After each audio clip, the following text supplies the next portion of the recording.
Hello, CSLC student leaders. My name is Spencer Green, and I'm the Director of Housing and Residence Life here at Biola. I'm super excited to spend the next 15 minutes with you in this session talking about the 10 axioms of emotionally healthy leaders. This is something that I learned from a man named Pete Scazzaro. He has a podcast and a book that I'll show on a slide later. And I am just deeply impacted by these words and by these axioms, which we'll define in a second. They have really changed my life, honestly, in the last 2 years. I really just changed my perspective on how I go about stewarding the gifts that God has given me to lead others. Really, this idea of the flight attendant's instructions in a flight, when if you lose altitude or if you're low in oxygen, that the oxygen mask must be put on yourself before you can put it on someone else. And I always thought that was selfish. I always thought that was like, no, I'm not like that. I should be selfless. I should give to others. Right. But the reality is, if I'm passed out because I have no oxygen, I'm no good to my kids. I'm no good to my wife. I'm no good to anybody. I cannot help anyone. And so these are some tools, some truths that really are great to meditate on and to dig into deeper. We're just going to do the flyover because, like I said, I have 15 minutes with you.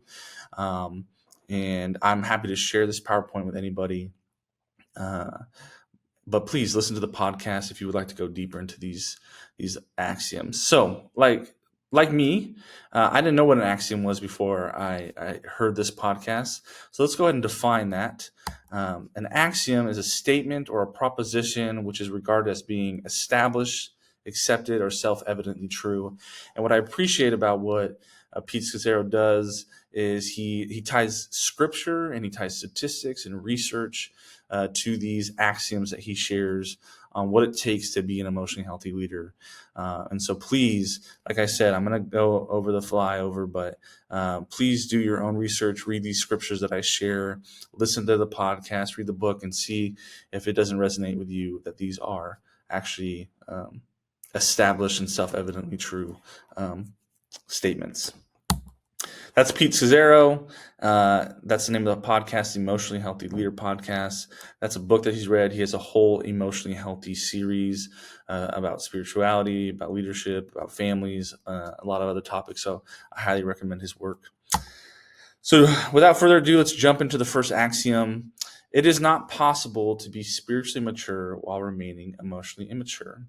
And so, this one kind of right off the bat helps frame it for us that, to not be mistaken that we can continue to maybe intellectually know the Bible or be able to talk about the things of the Christian world, but ignore our need to grow in our emotional maturity, which is, if we come from a space of being fearful and irritable, or even wanting to serve God because it is going to get us the approval of those around us, then we are missing out.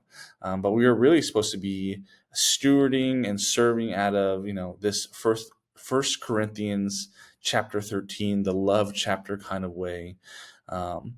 And when we begin to understand that our service can come out of agape love, this soft love, this kind love, being a great listener and empathetic, when we begin to have a better self-awareness of the moments and the things that we can improve and the ways in which we are receptive to feedback, and we become more patient and receptive, then we begin to really engage in growing emotionally.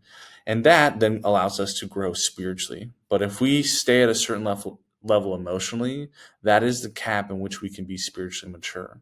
And this is why you can see these people on stage that have all these followers and yet end up having an affair on their wife, or their life kind of blows up in front of them, is because they were capped what they could be spiritually mature because they were not taking care for their own emotional maturity. And so please do not get sucked into that same trap.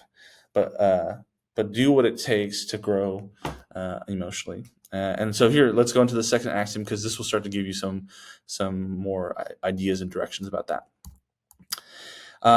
So our doing for Jesus must flow out of our being with Jesus, right? And honestly, this is probably one of the hardest ones for me. Actually, I'll probably say that about every axiom, but I am a real person that finds that I thought my value came from what I could accomplish and what I could do. That took a lot of therapy and kind of like working through to kind of understand why that isn't. But a real tangible story is Mary and Martha in the Bible, right?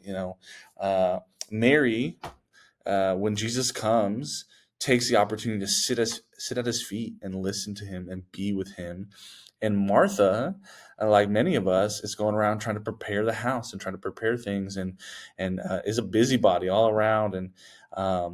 And Jesus says that it is better that Mary is sitting there and being with him, that Martha should join her instead of being frustrated with her sister and mad at her, right? And so thus setting the tone that Jesus wants us to be with him. And don't get me wrong, I'm not just saying that we don't do anything for the kingdom of God. There are things in there, a time to do, but it should flow out of a relationship with him and a knowledge of who he is, and that will give you a better direction of what you should do. That's attuning yourself to him, because you've spent time with him, you've been in his presence, and so you know him and you know what he would want. You can see these other points here. Okay, we're going to jump into Axiom 3. Jesus may be in your heart, but Grandpa is in your bones. And this is really something that I would say is, I just love this phrase. It's funny. It is clever. We accept Jesus, and we are transformed by the renewing of our mind. And we are different people when that happens. But I think a great tool and resource for every one of you is to understand where you're going to go. It is helpful to know where you've been, right? And I'm not just talking about where you have been, but where your family has been, where your lineage has been. And not all of us have the privilege of knowing that or having access to that information. But to the best of your ability, I would challenge you to look back and see, what is your family of origin? What shaped them? What sinful patterns are part of your family? And what is God using you to do to either be a part of the freedom of that, or the part of the sharing the truth in that? I would encourage you to do the Geneagram, look that up, that tool, those exercises. Maybe even an RD or an RA staff can do that together. It is very powerful. I've done that when I was in college, and it changed my life. It changed the way that I related to my parents, the conversations that I had. So Jesus may be in your heart, but Grandpa's in your bones. Axiom 4, we cannot give what we do not possess. And so this is something for us to take inventory of. What are our strengths and our skill sets? Are we spending time with Jesus? Is our cup full? Is our cup empty? What do we have? And then from there, being obedient to give to who God is calling us to give, right? I think there's a lot of times that we feel like we're supposed to be self-sacrificial, or to give more than we have, and it is just not possible to do that. And when you do that, you're actually potentially causing things to suffer around you, because you are actually not able to hold up your end of the deal when you don't have. The analogy I would use here is, if a friend asks you for money and you don't have that money, you can't say, yeah, sure, I'll give you that money. That's if that friend really needs that money and they're hoping for you to give them that, but you don't have it. Telling them that you can do that is not helpful. It is actually hurtful, because now instead of them maybe being able to go somewhere else or find another resource, they're reliant upon you to do that. And so in leadership and in spaces of service and stewardship, it's really important to know our limits. And so I'll lead to our next axiom, that God's will is often disguised in our limits. And what I mean by this is, First and foremost, not every opportunity in front of you that looks good means it's coming from God. Um, I think the tale oldest time with Adam and Eve is that the enemy was seducing Eve around her limits, right, or the lack of her limits, that she could know as much as God and be as powerful as God. And we in our society love bigger and better things. It's almost celebrated to burn out for Jesus, and I would say that really there is a intimacy in feeling known and cared for by God, for to know that, one, He knows my limits. He created me with those limits. He designed me with those limits because He has other purpose for me, and He still loves me in spite of those limits, and that I'm still valuable to Him, and He still cares about me. And so these things help us to understand and remind us of our need for God, and also show His power, because in the moments when there's no way that we can do that because we are limited, and it still is done, it is just shown that He is perfect and powerful, and it has often reminded me and brought me to my knees about how He is a strong and powerful God, and a gracious and kind God to us. So God often comes disguised in our limits. Axiom number 6: silence is God's first language. I would recommend reading 1 Kings 19, the story of Elijah. Right. And I would say this: do not put God in a box in how He communicates with you. Right. We often pray and ask God to tell us what to do in things, or to open doors, or to close doors. Right. And we are telling Him how He should tell us something, how He should communicate with us. And while that is healthy, maybe with other human relationships, we are to submit to God. And you can see that silence and solitude here are radical practices for Christians in our society. And that's because we become more and more accustomed to not being able to even sit in silence for 15 seconds or more. And so what I would say is, when you are silent, then you are able to listen. And so instead of God hitting us over the head with the answer, or shaking us, or giving us consequences that we deserve, He is inviting us in to be silent with Him, so that we can begin to finally hear what He's been saying all along. And so that is hard for me. I would say this is another one that I would say is probably one of the hardest for me. Axiom 7: the body is a major, not a minor prophet. Listen, I want to be very clear here that you should listen to your body. You should listen to your body if it needs sleep, if it needs food, if it needs a kindness, and a care and attentiveness to a specific area. Your body is telling you something. There are things of, if your stomach hurts, or if your neck is tight, or if you have a headache, or if you're if you're grinding your teeth in your sleep, or you have a soreness in a specific area, these things are not just to be. Those symptoms are not necessarily meant to be eradicated with a Tylenol, or there are things about, yes, give your body water if it needs water, give your body sleep if it needs sleep. But there are also things about our body that tell us when things are off, and when things need to be addressed. And so there's a book called The Body Keeps the Score. I think that's a great book. It talks about where trauma can be stored in our body. But yeah, God made us whole beings. And so He communicates to us, not just in silence, not just in signs and wonders or miracles, but sometimes in the simplicity of what is happening in our body, physically, emotionally, mentally. And so listen to God, and maybe hear it for the first time ever as He's speaking to you in your body. Okay, axiom number 8. You have to disrupt false peace to have true peace. If you are someone that is conflict avoidant, and it feels like, well, if I just kind of avoid that, then we'll be good and no one will have to worry about it, But the reality is that is not true peace. True peace never comes from pretending what is wrong is right. And so we can receive peace from God, and we are called to share that peace.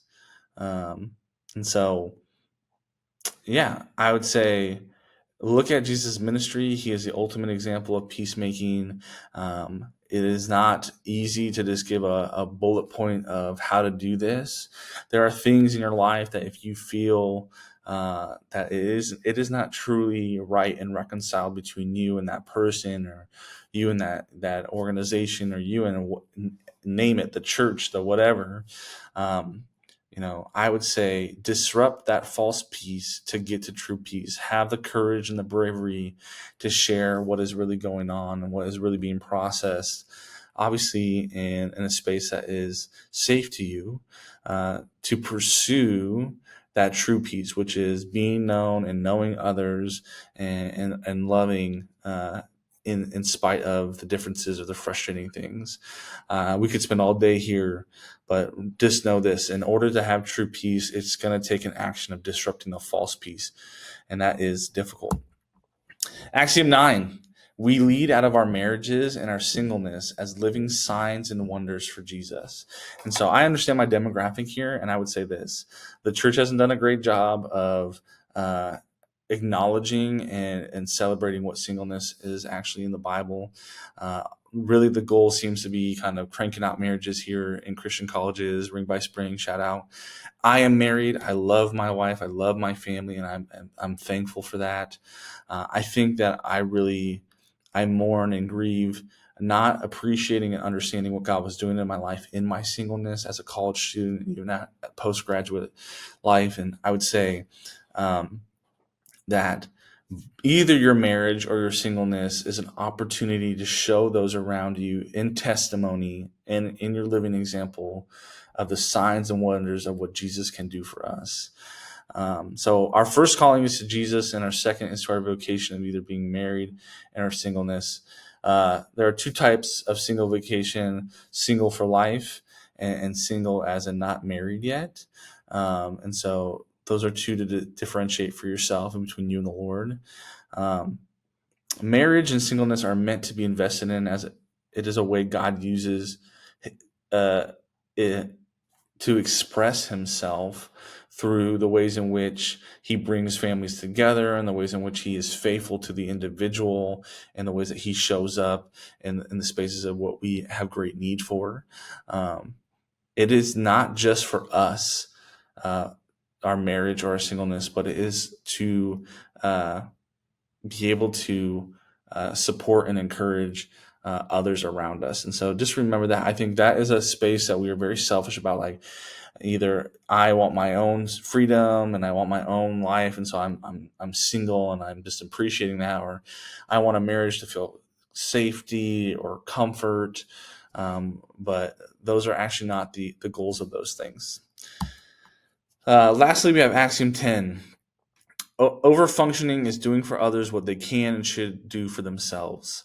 This is a tricky one. I'm not asking to be passive aggressive. I'm not asking to be like, no, I'm not going to do that. You could do that, right? But I think that when you are in a role that is very oriented around giving resources and customer service oriented towards others, uh, I think what we don't understand is what you might be thinking as I am serving and helping someone else and doing this thing for them, is actually uh, uh, could potentially be leading towards an over functioning that is unhealthy and hurtful. And so, if you've ever heard the Chinese proverb, you can give a man a fish and feed him for a day, but you can teach a man how to fish and feed him for a lifetime. I would want to operate that. Emotional maturity is thinking about a little bit of that strategic mindset of, yeah, I could solve this problem right now, quickly, here and now. But maybe what is a way that God is inviting me into, equipping those around me to be more and more of who God's called them to be. And so I would always default and discern what is God asking you to be a part of. we don't want to perpetuate immaturities in other people's lives and allow them to feel more comfortable not listening to God's unique call in their own life. So surrender that, whether it's a family member, whether it's a floor mate or friend, um, another person in your life in college that is just very comfortable letting you do it for them. Um, this is where an opportunity to disrupt false peace for true peace, right? And so these things are interwoven into each other to really help bring some emotional maturity for yourself. So I would say, again, if you want more depth, if you want to go over this more, listen to the podcast, read his book.